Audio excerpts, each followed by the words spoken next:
भी सुखी रहेगा। बोलो जय सिया राम। तो हम लोग इसमें कथा सुन रहे थे भगवान की कल कि सती ने अपना शरीर त्याग दिया था और उसके पीछे सती पिता के घर में गई। तो इससे पहले मनमुटाव दक्ष जी महाराज का शंकर भगवान के साथ हुआ, ये कथा हमने सुनी।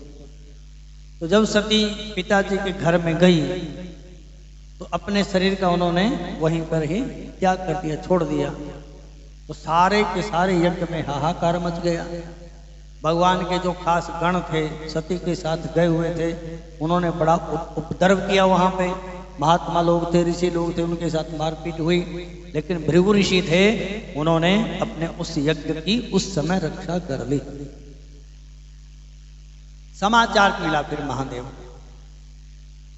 भगवान महादेव को समाचार मिला कि वही जो सती हैं माता, वो तो अपने शरीर का त्याग कर चुकी हैं दक्ष के यज्ञ में। और भगवान महादेव ने जैसे ही ये सुना तो उनको इतना भयंकर क्रोध आया, इतना भयंकर क्रोध आया, तो भगवान ने अपनी जटा ही पकड़ दी क्रोध के मारे। तो जय सिया राम। जैसे बच्चा होता है ना, बच्चे को कई बार क्रोध आता है तो अपना सिर के बाल ही पकड़ करके खींचने लगे जाता है। तो ऐसे महादेव को इतना क्रोध आया। वैसे तो भगवान को क्रोध नहीं आता, नहीं कि लीला कर रहे हैं भगवान, नाटक कर रहे हैं क्रोध का। तो भगवान ने अपने जोर से जब खींच रहे थे तो जटा भगवान की एक उखड़ गई और एक शिला पड़ी हुई थी। भगवान ने जोर से उस शिला के ऊपर अपनी जटा को पटका और उसी समय उसमें से वीरभद्र जी महाराज प्रकट हुए, जो शंकर भगवान का ही स्वरूप है, भगवान के मुख्य अगर बहुत भयंकर शरीर और बहुत बड़ा शरीर उनका जब प्रकट हुआ तो महादेव के चरणों में वीरभद्र महाराज ने प्रणाम किया। बोलिए प्रभु, हमारे लिए क्या आ गया? भगवान ने कहा कि तुरंत कनखल हरिद्वार में जाइए, जहां पर दक्ष यज्ञ कर रहे हैं, और उनके यज्ञ को विध्वंस करो और साथ में जो मुख्य यजमान है उसको भी दंड हो जाकर। और वीरभद्र जी महाराज एकदम आवेश में आकर के मन की गति समझिए। आप यहां बैठे हैं तो आपका मन एकदम घर में चला जाए, कितना टाइम लगेगा? 1 सेकंड भी नहीं लगेगी ना। और ये तो घर तो बहुत नजदीक है। आप मन से दिल्ली जा सकते हैं, मन से अमेरिका जा सकते हैं, मन से वैकुंठ जा सकते हैं। सोचना ही है, बस वहीं पहुंच गए। इतनी तीव्र गति से वीरभद्र महाराज चले। उसी समय दक्ष के यहाँ पर पहुंचे और बड़ा उन्होंने जो महात्मा वहां पर बैठे हुए थे उस यज्ञ में दक्षिणा लेने के लिए, तो सती का शाप तो लग चुका था पहले कि जिसने भी इस यज्ञ में सम्मिलित होकर के महादेव जी का अपमान करने का प्रयास किया है उन सबको दंड मिलेगा, ये तो बोल चुकी थी पहले। तो वीरभद्र महाराज ने जाकर के सबको दंड दिया। किसी की दाढ़ी उखाड़ दी, किसी की आंखें फोड़ दी, किसी के दांत निकाल दिए, किसी का, और जो मुख्य जजमान थे उसका तो सिर ही काट दिया। बोलो जय सिया राम। तो इतना उपद्रव हुआ, अभी देखा कि दक्ष महाराज बैठे हुए हैं, वीरभद्र जी महाराज गए जोर से और गर्दन पकड़ी, घुमाई और उखाड़ दी वहीं से, और उखाड़ करके सीधे ही हवन कुंड में स्वाहा, उसके बीच में ही पूर्णाहुति कर दी उसकी। तो अब देवता लोग बड़े परेशान हुए, बड़े दुखी हुए कि भी जो यज्ञ था वो तो खराब हो गया है। हम जब यज्ञ करते हैं, यज्ञ क्या मतलब पूजा करते हैं, धर्म कर्म करते हैं कोई भी, तो उसका उद्देश्य बढ़िया होना चाहिए। बोलो जय सिया राम। उद्देश्य समझ गए भाई, हम क्यों कर रहे हैं यज्ञ को? यदि सुख शांति के लिए कर रहे हैं, दूसरों को भी इससे सुख मिले, तो वो तो यज्ञ बढ़िया होता है। भगवान खुद आकर के उस यज्ञ की रक्षा करते हैं। लेकिन यज्ञ दूसरों को दुख देने के लिए, दूसरों को अपमानित करने के लिए, दूसरों को सताने के लिए जब यज्ञ किया जाता है तो उस यज्ञ को भगवान स्वयं आकर के विध्वंस कर देते हैं। अब हमने एक दिन बोला भी था कि विश्वामित्र जब यज्ञ करते हैं तो उनकी रक्षा के लिए राम और लक्ष्मण चले जाते हैं, और जब दक्ष महाराज यज्ञ करते हैं तो उनका यज्ञ विध्वंस करने के लिए वीरभद्र जी महाराज प्रकट हो जाते हैं। तो यज्ञ का जो उद्देश्य है उसके ऊपर आधारित होता है कि यज्ञ का फल क्या होगा। तो शंकर भगवान ने वीरभद्र को भेजा, वीरभद्र जी महाराज ने दंड दिया, देवता लोग फिर त्राही त्राही करने लगे, अब क्या करें। तो नारद जी ने वहां पे एक प्रश्न कर दिया कि भाई जब इनको पता था, देवताओं को और भगवान नारायण को भी पता था कि दक्ष महाराज जो यज्ञ कर रहे हैं उसका उद्देश्य ठीक नहीं है, तो क्यों चले गए वहां पे। नारद जी ने प्रश्न कर दिया। प्रश्न सही है कि गलत है? प्रश्न तो सही है कि जब उनको पता था कि वे दक्ष महाराज ऐसे ऐसे यज्ञ कर रहे हैं और महादेव को वहां पर नहीं बुलाया गया, तो वहां पर ये क्यों चले गए सब। तो फिर नारद जी एक कथा सुनाते हैं वहां पे। उसमें कथा आती है दधीची और राजा क्षुभ की। महर्षि महाराज दधीची जी हुए हैं, इनके पिताजी का नाम है च्यवन ऋषि। बोलो जय श्री राम। च्यवनप्राश खाते हो? खाते हो च्यवनप्राश? हाँ, काफी लोग खाते हैं। तो अश्वनी कुमारों ने च्यवन ऋषि की जब आंखें फूट गई थी, उनका शरीर जर्जर हो गया था, तो उनको सुंदर बनाने के लिए एक औषधि तैयार की और उस औषधि को दे करके च्यवन ऋषि को एकदम नवयुवक बना दिया, जैसे 20-21 वर्ष का युवा होता है। तो जो औषधि उन्होंने दी उसका नाम रखा च्यवनप्राश। बहुत बढ़िया औषधि है, खानी चाहिए। तो च्यवन ऋषि के जो पुत्र हैं उनका नाम है दधीची। दधीची की मित्रता होगी एक राजा के साथ। बोलो जय श्री राम। मित्रता हमेशा अपने जो लेवल के लोग होते हैं ना, उनके साथ रखनी चाहिए। ज्यादा छोटे के साथ कर रखेंगे तो भी गड़बड़ है, और बड़े के साथ रखेंगे तो भी गड़बड़ है। ठीक है, ये तो नीति की बात है। हाँ, कोई बहुत ज्यादा ही धर्मात्मा हो, जो भगवान में विश्वास करता हो, उनकी फिर अलग बात होती है। बोलो जय श्री राम। अब भगवान कृष्ण की मित्रता हुई सुदामा के साथ। लेवल तो ठीक नहीं था, लेकिन बड़े धर्मात्मा थे सुदामा जी महाराज। तो सुदामा की जो मित्रता हुई भगवान के साथ, और ऐसी मित्रता हुई कि आज भी उदाहरण दिए जाते, नहीं देते।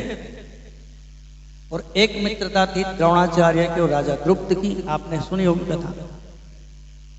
राजा द्रुपद और द्रोणाचार्य की भी एक बार मित्रता हो गई थी। मतलब एक ब्राह्मण है और एक राजा है, लेवल में तो नहीं है, लेकिन जब मित्रता होगी तो ये मित्रता ज्यादा दिन नहीं चलती है। भगवान के साथ मित्रता चल जाएगी। भगवान के साथ कोई भी संबंध बनाइए, मित्र बनाइए, माता बनाइए, पिता बनाइए, भाई बनाइए, भगवान को है बहनोई बनाइए भगवान को। कई लोग अपना अपना संबंध रखते हैं भगवान के साथ। कोई अपना चेला ही बना लेता है। बोलो जय सिया राम। कोई भगवान को अपना चेला ही बना ले। एक महात्मा थे अयोध्या में, ये तो सत्य घटना, अभी थोड़े दिन पहले की बात है।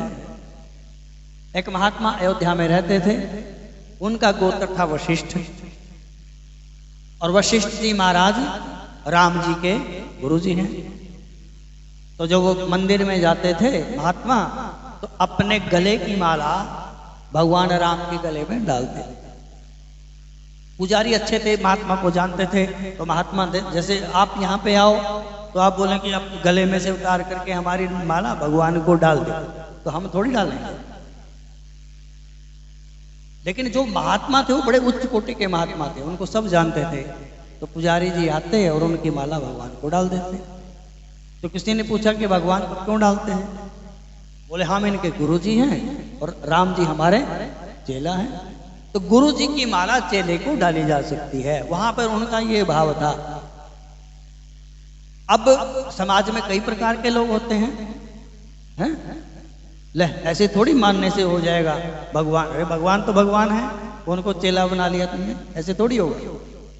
तो उन्होंने कहा कि नहीं भाई ये तो हमारे चेला हैं, हम इनके गुरु जी हैं। तो अपने गुरु जी का जो प्रसाद है दिया हुआ वो चेलो स्वीकार करता है।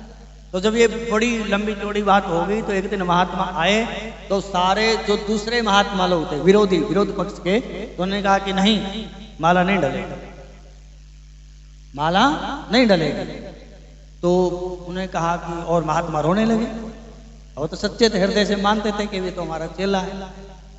जब उनकी बात नहीं मानी किसी ने तो रोने लगे, तो उनके गले से माला निकल करके अपने आप राम जी के गले में चली गई। बोलो जय सिया राम। तो भगवान को हम अपना चेला भी बना सकते हैं, लेकिन वो एकदम हृदय से होना चाहिए और वास्तविकता उसमें होनी चाहिए, बोलने से नहीं। अब बोलने से तो हम सब कुछ बना लेते हैं, माता पिता बंधु सखा सब नहीं बोलते। त्वमेव माता च पिता त्वमेव, हे भगवान तुम ही मेरे माता हो, तुम ही मेरे पिता हो।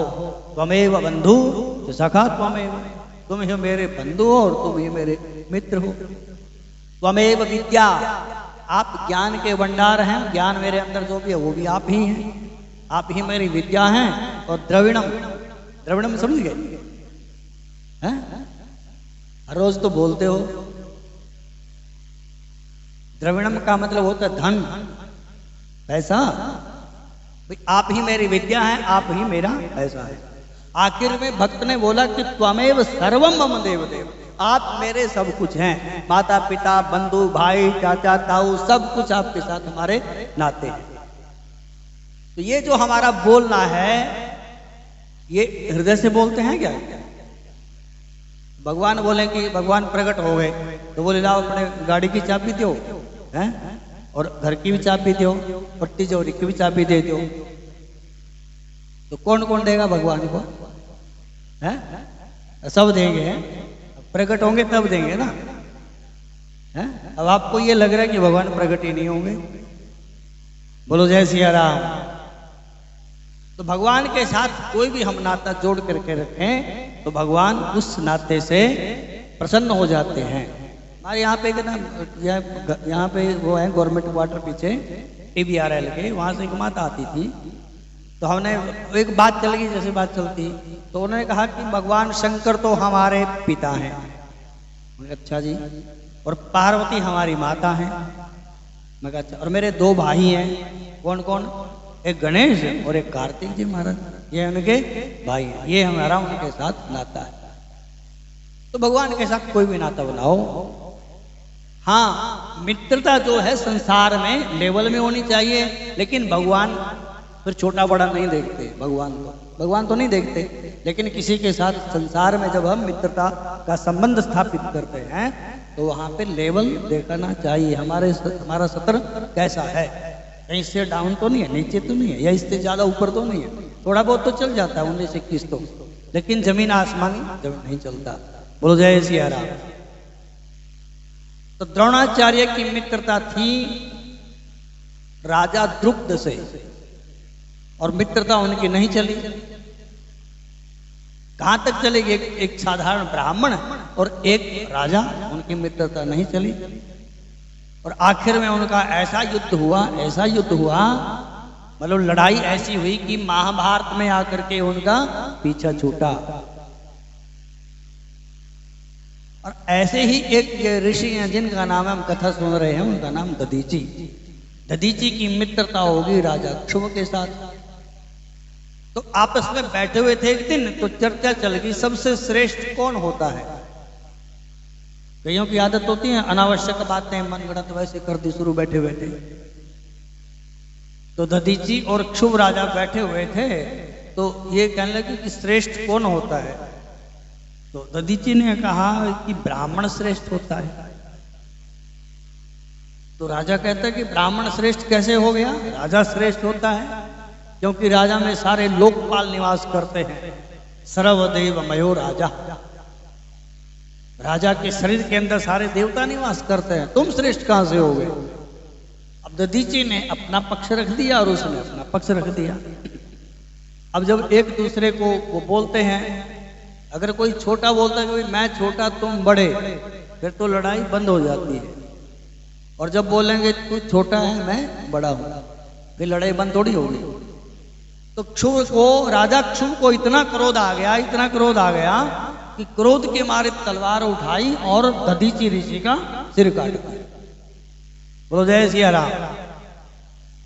ऐसा क्रोध नहीं करना चाहिए कि जो हाथ में आए वही मारा उठा के। विवेक से काम लेना चाहिए, लेकिन क्रोध जब आता है विवेक नहीं रहता। फिर क्या बोलना है क्या करना है। तो दधीची का जब सिर नीचे गिरने लगा तो उन्होंने ध्यान किया शुक्राचार्य जी महाराज का। शुक्राचार्य जी को प्रणाम किया तो शुक्राचार्य जी महाराज वहीं पे प्रकट हो गए और उनके पास एक मंत्र है, आपको पता होगा, मृत संजीवनी। शुक्राचार्य जी के पास एक मंत्र है मृत संजीवनी, जो मरे हुए को जिंदा कर। तो जब उन्होंने शुक्राचार्य जी को याद किया, शुक्राचार्य जी प्रकट हुए। शुक्राचार्य जी ने अपने मंत्र के प्रभाव से दधीची का सिर उठाया और उनकी धड़ के साथ जोड़ दिया और वो फिर से जीवित हो गए। अब दधीची ऋषि ने शुक्राचार्य जी के चरणों में प्रणाम किया, आपने बड़ी कृपा की हमारे ऊपर। तो शुक्राचार्य जी कहते हैं कि हम तुम्हें उपदेश करते हैं मृत संजीवनी मंत्र का। यदि तुम इस मंत्र का अनुष्ठान करोगे तो तुम्हें मृत्यु का कोई भय नहीं रहेगा। तो बोले ठीक है। तो फिर उन्होंने वहां पे मृत संजीवनी मंत्र का उपदेश किया। ओम त्र्यंबकम यजामहे सुगंधिम पुष्टिवर्धनम उर्वारुकमिव बंधनान् मृत्युर्मुक्षीय मामृतात्, इसका उपदेश किया और इस मंत्र के सारे रहस्य समझाए और कहा कि बेटा इसको मंत्र का अनुष्ठान करो। और उसके सारे नियम बता दिए गए। ध्यान करना भगवान महादेव का, इस मंत्र में ही रम जाना, बस खाते पीते सोते। उन्होंने एक मंत्र का उपदेश करते हुए कहा कि जब आप पानी पीने के लिए जाएं, मतलब जल ग्रहण करें, तो जल पीने से पहले जल आगे रखें अपने। शुक्राचार्य जी उपदेश करते हैं कि जल आगे रखें और इस मंत्र को बोल करके उस जल को अभिमंत्रित करें, फिर वो जल शंकर भगवान जी का ध्यान करते हुए ग्रहण करें, वो आपके लिए अमृत का काम करेगा। तो दधीची महाराज ने, आप लोग कुरुक्षेत्र गए हैं? वही कुरुक्षेत्र तो सब गए हैं। एक मंदिर है वहां पे, भगवान महादेव का बड़ा दिव्य मंदिर है, स्थानेश्वर महादेव। दर्शन किए हैं? कई लोग गए हैं वहां पे। स्थानेश्वर महादेव मंदिर है, सामने तालाब बना हुआ उसके, वहां पे सुंदर तालाब भी बना हुआ है। तो उस स्थान पर बैठ करके, अभी मंदिर वहां नहीं था, शंकर भगवान अभी प्रकट नहीं थे, दधीची जी ने प्रकट किया था वहां पे। तो दधीची जी महाराज वहां बैठ करके थानेश्वर में, उस स्थान पर, दिव्य स्थान पर बैठ करके भगवान शंकर को प्रसन्न करने के लिए मृत संजीवनी मंत्र का अनुष्ठान करने लगे। और जब उन्होंने भगवान महादेव को इतने प्रेम से उनका भजन किया, बहुत प्रेम से भगवान का भजन किया, तो भगवान को वहां पे प्रकट होना पड़ा।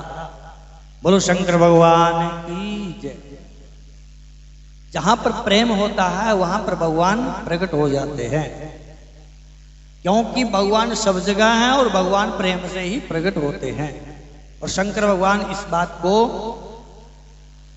पार्वती के साथ साथ सारे देवी देवताओं को समझाते हैं कि भगवान सब जगह हैं और वो भगवान प्रेम से ही प्रकट होते हैं। तो दधीची महाराज ने ऐसा भगवान को प्रसन्न करने के लिए मंत्र का अनुष्ठान किया, तो भगवान महादेव वहां पे प्रकट हो गए। तो भगवान ने प्रकट हुआ जब भगवान, तो महादेव के चरणों में उन्होंने यथा योग्य उनकी स्तुति प्रार्थना की। तो ब्रह्मा जी कहते हैं कि हे पुत्र नारद, जब भगवान ने उनकी तरफ देखा तो भगवान बड़े प्रसन्न हुए। तो दधीची जी महाराज ने उनके दर्शन करके बड़े प्रसन्न हो गए। तो भगवान ने कहा कि परम ब्रूहि, हे पुत्र, मैं तुम्हारे इस तप से बहुत प्रसन्न हूं, आप मुझसे वरदान मांगो। तो दधीची महाराज कहते हैं कि हे प्रभु, आपने प्रकट होकर के मुझे कृतार्थ कर दिया है, इसलिए मैं आपसे 3 वरदान मांगता हूं। दधीची महाराज भगवान से वरदान मांगते हैं, 3 वरदान मांगे। सबसे पहले कि हमारा जो शरीर है वो वज्र का हो जाए। बोलो जय सिया राम। वज्र समझ गए? बोल्ट प्रूफ, किसी भी अस्त्र शस्त्र का उसके ऊपर प्रभाव ना पड़े, कोई भी मारे कुछ भी, वो वज्र का। इतना भगवान का एक नाम है हनुमान जी का, बजरंग बली। भगवान का शरीर कैसा है? हनुमान जी का वज्र के समान है। तो उन्होंने ये वरदान मांगा भगवान से कि हमारा जो शरीर है वो वज्र का हो जाए। दूसरा वरदान मांगा कि हमें मृत्यु का भय ना हो। तीसरा वरदान मांगा कि हमारे अंदर कभी भी दीनता ना आए। दीनता का मतलब हम किसी के आगे हाथ ना फैलाएं, बस दीनहीन बन करके ना रहें। भगवान ने कहा तथास्तु। भगवान तो ऑर्डर नहीं है, बिना विचारे ही सब कुछ दे देते हैं। भगवान ने कहा तथास्तु, ऐसा भगवान ने कहा कि तुरंत भगवान वहां से अंतर्धान हो गए। बोलो शंकर भगवान की जय। अब ऋषि को जबरदस्त वरदान मिले भगवान की तरफ से, शरीर वज्र का हो गया, मृत्यु का भय उन्होंने जीत लिया है मृत्यु को, और दीनता भी उनकी खत्म हो गई है। सीधे ही राजा के पास पहुंचे। जो राजा ने सिर काट दिया था ना, उस राजा के पास पहुंचे और राजा को कहने लगे कि ब्राह्मण श्रेष्ठ होता है। अब जब हम 4 वर्ण होते हैं ना हमारे, इन चारों में किसको श्रेष्ठ माने? चारों सबका अपना अपना महत्व है। भाई आपका जो शरीर है, इसमें सिर श्रेष्ठ है कि हाथ श्रेष्ठ है कि पैर श्रेष्ठ है कि पेट श्रेष्ठ है? बताइए आप। अगर आप सिर को श्रेष्ठ मानते हैं तो क्या आप अपना एक हाथ कटवा दोगे? मान लो कोई अपनी गर्दन पकड़ ले, हम तुम्हारी आंखें फोड़ना चाहते हैं, बोलो पहले कौन सी फोड़े? हैं? तो क्या जवाब दोगे? या तो बोलो कि एक आंख फोड़ देते हैं, बोलो कौन सी फोड़े आंखें? अब दाई से प्रेम करते हो को बाई से ज्यादा प्रेम करते हो? बोलो जय सिया राम। जिस प्रकार से हमारा शरीर, सभी अंगों की इस शरीर में श्रेष्ठता है, चाहे वो नाक है, चाहे कान है, चाहे दाई आंख है, चाहे बाई आंख है, चाहे हाथ है, चाहे पैर है, उसी प्रकार से चारों वर्ण श्रेष्ठ हैं अपने आप, एक दूसरे के पूरक हैं, सब अपना अपना काम करते हैं। लेकिन फिर भी जो महत्व दिया गया है अपने शरीर का, उसमें जो सिर है वो सबसे श्रेष्ठ माना गया है। तो दधीची महाराज कहते हैं कि राजा तुम श्रेष्ठ नहीं हो, हम ब्राह्मण श्रेष्ठ हैं। और राजा को क्रोध आया और राजा ने जोर से मारा घूसा। उसने सोचा कि पहले वाला दधीची होगा, लेकिन शरीर तो हो गया वज्र का है। जैसे ही मारा तो हाथ टूट गया, हाथ को लगा कांपने हाथ उसका। उसके बाद उनकी काफी वहां पे तूती महिमा हुई और दधीची महाराज ने वहां पर उनको चेतावनी देते हुए कहा कि राजा से ब्राह्मण श्रेष्ठ होता है। तो वहां से दधीची चले गए। जब राजा को पता लगा कि इसने महादेव को प्रसन्न करने के लिए तप किया, तो हम नारायण भगवान को प्रसन्न करने के लिए तप करेंगे। तो शुभ महाराज ने नारायण भगवान को प्रसन्न करने के लिए तप प्रारंभ किया। तो नारायण भगवान प्रकट हो गए। तो नारायण भगवान जब प्रकट हुए तो बोला कि वरदान मांगो।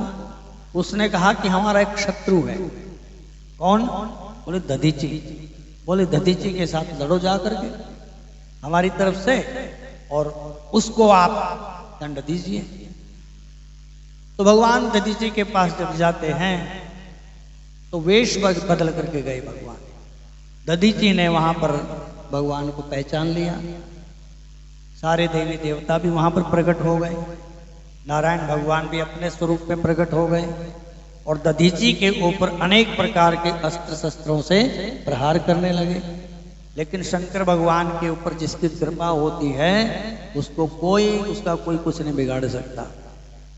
भगवान विष्णु भी हार गए, देवता लोग भी हार गए। उसने कुशा उठाई, दधीची महाराज ने कुशा उठाई और कुशा से उनके सारे बाण प्रहार जितने सबको निरस्त कर दिया।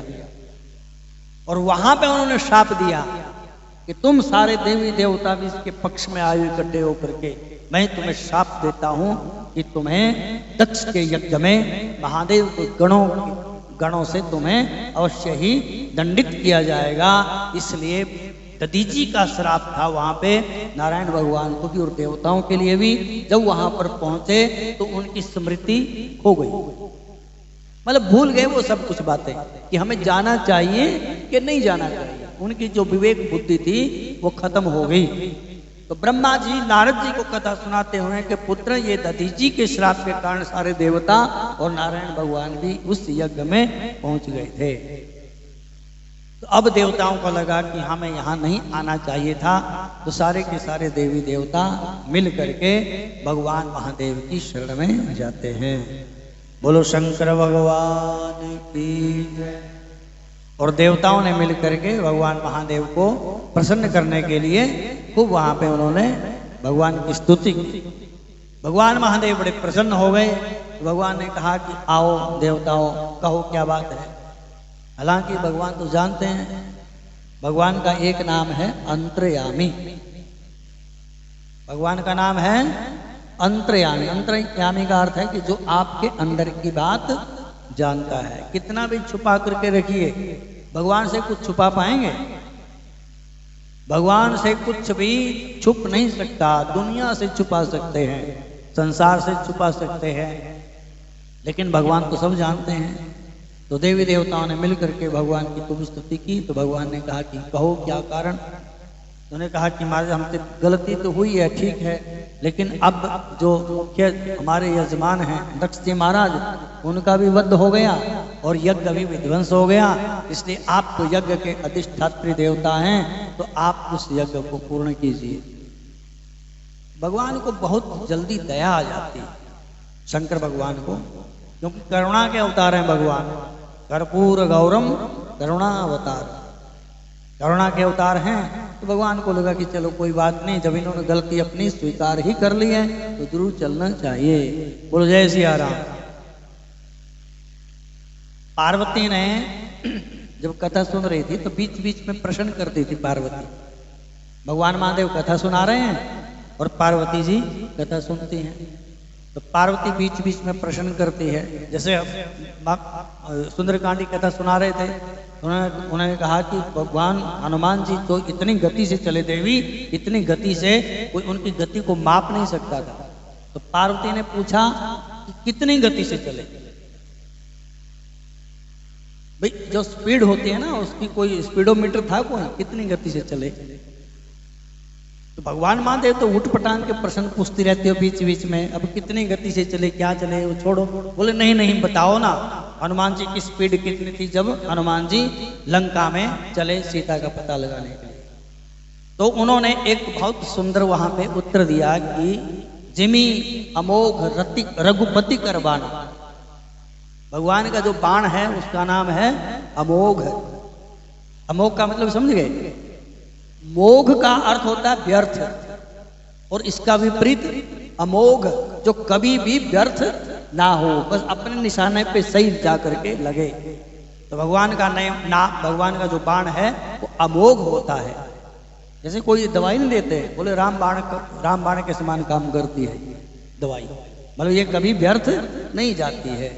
तो भगवान महादेव कहते हैं कि जिमी अमोघ रघुपति करबाना, यही भांति चले हनुमाना। तो पार्वती कहते हैं कि अब तुम अंदाजा लगाते रहो कि भगवान का बाण कैसे चलता है, उसी प्रकार से हनुमान जी चले। तो सती ने प्रश्न कर दिया भगवान के आगे कि प्रभु ये बताओ, तो आप जो कथा सुना रहे हैं राक्षस किसको बोलते हैं? बोलो जय सिया राम। अब राक्षस के बड़े बड़े सिंह थोड़ी होते हैं, एक वृत्ति जो होती है उसका नाम है राक्षस वृत्ति। जिसके अंदर ऐसी वृत्ति आ जाती है उसको राक्षस बोलते हैं। तो शंकर भगवान वहां पर जवाब देते हैं कि जो माता पिता गुरु ब्राह्मण और संतों की बात नहीं मानते हैं, मां नहीं मात पिता नहीं देवा, साधुन सन करवावई सेवा, जिनके यह आचरण भवानी, ते जाने निश्चिर सब प्राणी। बहुत सुंदर जवाब दिया भगवान ने कि जो माता पिता की आज्ञा का पालन नहीं करते हैं, सास ससुर की बात जो नहीं मानते हैं, माता पिता गुरु, माता पिता की गुरु की ब्राह्मण की संत की आज्ञा का पालन नहीं करते हैं, माँ नहीं मात पिता नहीं देवा, ना देवताओं को मानते, ना पिता को मानते, ना माता को मानते, उल्टे साधु सन करवावई सेवा, साधु संतों की सेवा करनी चाहिए, लेकिन उल्टे ही साधु संतों से जो अपनी सेवा करवाते हैं। तो महादेव कहते हैं कि जिनकी यह आचरण भवानी, जिनका ऐसा आचरण होता है, ते जाने निश्चिर सब प्राणी, वो सब के सब राक्षस हैं। बोलो जय सिया राम। तो राक्षस में और मनुष्य में भेद क्या है? कथा संकेत कर। भगवान महादेव ने कहा कि चलो हमारी शरण में आ गए हैं, यदि तुम अपनी इस गलती का तुम्हें एहसास हो गया कि हमने गलत किया है तो तुम्हारे साथ चलेंगे हम लोग। तो भगवान ने विचार किया, तो भगवान जाने के लिए तैयार हुए। तो हमारे संत कहते हैं राक्षस में और मनुष्य में भेद यही है, जो गलती करने के बाद भी उस गलती को स्वीकार नहीं करता है तो समझ लो ये नंबर 1 का राक्षस है। बात समझ रहे हैं? लोग गलती भी कर दी और उसको माने भी ना तो राक्षस है। और जो गलती करने के बाद उसको एहसास हो जाए और उसको मान ले कि मेरे से गलती हुई है, उसको बोलते हैं कि ये मनुष्य है। बात समझ गए? तो शंकर भगवान ने कहा कि चलो इन्होंने गलती की है तो मान तो ली इन्होंने, तो इसलिए भगवान खुश हो गए, बस इतनी सी बात। तो भगवान ने कहा कि चलो चलते हैं। तो भगवान देवताओं के साथ मिल करके कनखल हरिद्वार में पहुंचे जहां पर यज्ञ हो रहा था। तो भगवान ने कहा कि चलो यजमान का धड़, उसकी धड़ और सिर लेकर के आओ। तो लगा देते हैं, जिंदा कर देते हैं दोबारा ऑपरेशन से। तो उन्होंने कहा कि महाराज वो तो जल गया, सिर तो जल गया। तो फिर वहां पर जो बलि का जो बकरा था उसका सिर महाराज दक्ष की धड़ के साथ जोड़ा गया। तो फिर दक्ष ने भगवान महादेव की स्तुति गाई है। वो स्तुति गा करके जिससे भगवान प्रसन्न हुए, दक्ष जी महाराज आज्ञा लेकर के उसके बाद काशी विश्वनाथ में जाते हैं और विश्वनाथ भगवान के दर्शन करते हैं और वहां पर खूब भगवान की आराधना करते हैं, पूजा करते हैं। तो ये कथा सुनाई है ब्रह्मा जी महाराज ने नारद जी को कि इस प्रकार से भगवान महादेव के चरित्र जो सूत जी महाराज ऋषियों को सुना रहे हैं और व्यास जी महाराज अनेक ऋषियों को सुना रहे हैं, इसी संदर्भ में हम ये कथा सुन रहे हैं। तो नारद जी ने बड़ी दिव्य कथा भगवान की सुनी। उसके बाद आगे की कथा हम कल सुनेंगे जिसमें पार्वती माता का प्रागट्य होगा, क्योंकि सती ही अगले जन्म में पार्वती बन करके आती है। बोलो शंकर भगवान की जय।